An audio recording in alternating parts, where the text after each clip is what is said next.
Good day mga guys, sa araw na ito ay magre-repaint po tayo ng door na Haspi.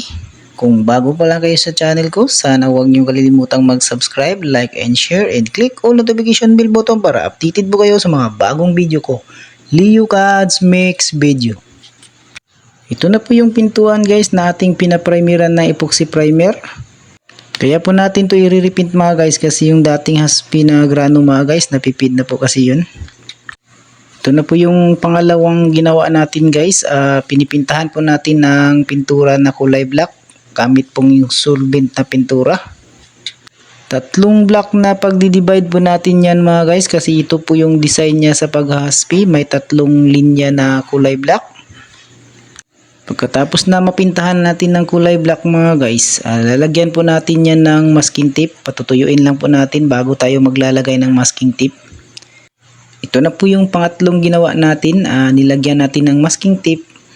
Bago natin yan linagyan ng masking tape guys, sinusukat po natin yan para sakto lang po yung pagka-divide niya. Ito na po yung pang-apat na ginawa natin. Kinukulayan lang natin yung pintuan, back to back po yung pagkakulay natin, kulay ivory po yan. Ito po kasi yung background natin sa paghahaspi.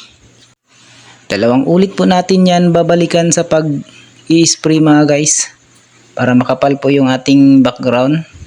Pagkatapos na ma-background natin lahat mga guys, ito na po yung na-background natin. Patutuyuin lang natin yan, saka na po natin yan gagawa ng grano. Ito na po yung panglima guys, gagawa na po natin ng grano. At lagi nyong tatandaan guys, bago tayo magsimula sa paggagrano, gagawa po tayo ng straight line para madali na lang po yung pagkagawa natin ng grano. Pagkatapos natin na magawa ng grano lahat guys, ang susunod natin gagawin yan, step number 6. Tatanggalin yung masking tape, iipitan ng sanding sealer.